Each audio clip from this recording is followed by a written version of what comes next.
Okay, oh my God. Okay, hey guys, it is Megan up at Camp Sunshine. Sorry, I have been contemplating with changing my name. And I'm trying to get used to, I'm not changing, I'm just changing the accentuation.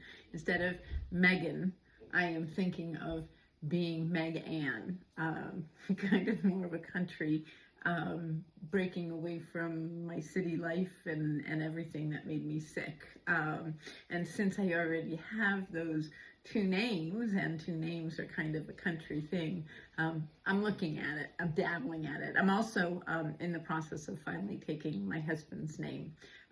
When I married him in, 2018, I wasn't quite ready to give up returning to who I had always thought of myself as, which is Megan Llewellyn. I had taken my first husband's last name, and that never really sat right. And so to return to, in my mind, myself was an important thing, particularly because in 2018, I was in the middle of my whole healing journey and everything. So anyway, I wanted to hold on to the Llewellyn thing, and certainly in, respect to my dad, because I don't know that anybody else is carrying on that last name. I don't know. But anywho, I am going to take on the Tabert because he's Mr. Tabert, and I would very much like to be Mrs. Tabert. But why was I telling? Oh my God. Oh, I was saying Meg Ann. So I'm trying it. I don't know if it's going to work. I know some people really take a whole new name on. So we'll see. Meanwhile, here we are. This is my apple cider. No, I want to keep saying that. It's because I use apple cider vinegar. This is my fire cider that is now day 6, and I am here to break everything.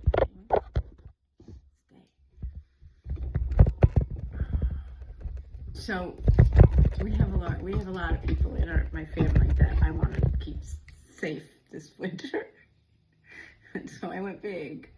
But to be fair, if you follow me at all on Instagram, my boys are enormous human beings. They are power lifters, and I cooked for them throughout their life until they went off and did their own thing over in Montana.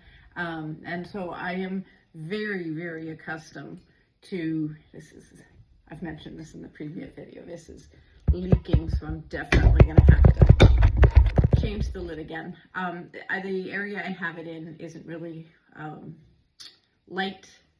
tight, so I am keeping it covered with a towel. That's my solution. It's the back of a closet, but the closet doesn't have a door, so I'm using this as well. If anybody's wondering, you don't have to if you have a dark area.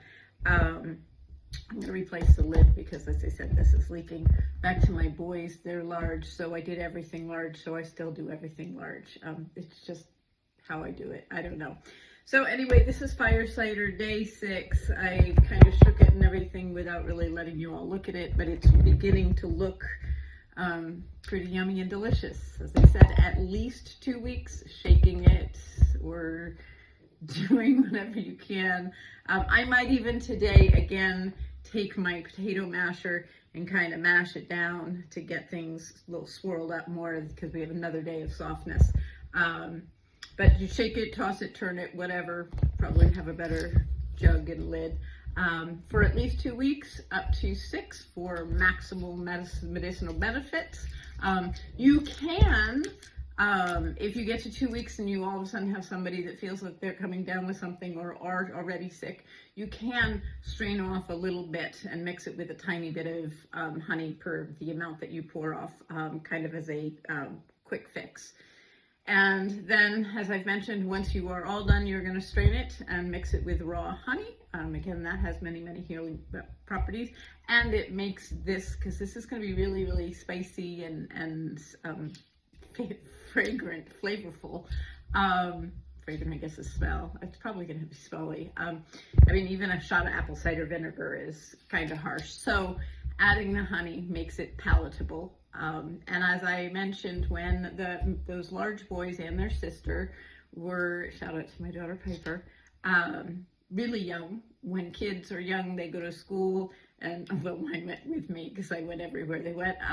But they go to school and they interact with other human beings who have germs, and they are always sick. And I almost never, ever got sick. Rarely got sick. And nor did my kids. But I didn't give them this because they would have killed me. It's not that great. It's like giving a kid a shot of whiskey.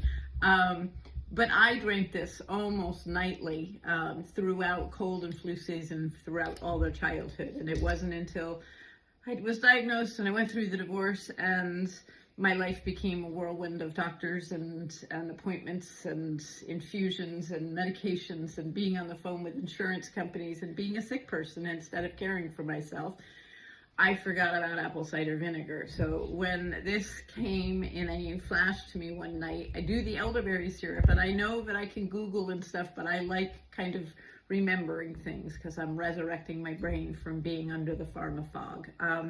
So anyway, I did, after I remembered it, I then turned to Google and got a couple of recipes and then really went with what we had here available and a couple of things that we went out and got. So yeah, if you want the full video, go back to, it's either under recipes or it is also under making medicines.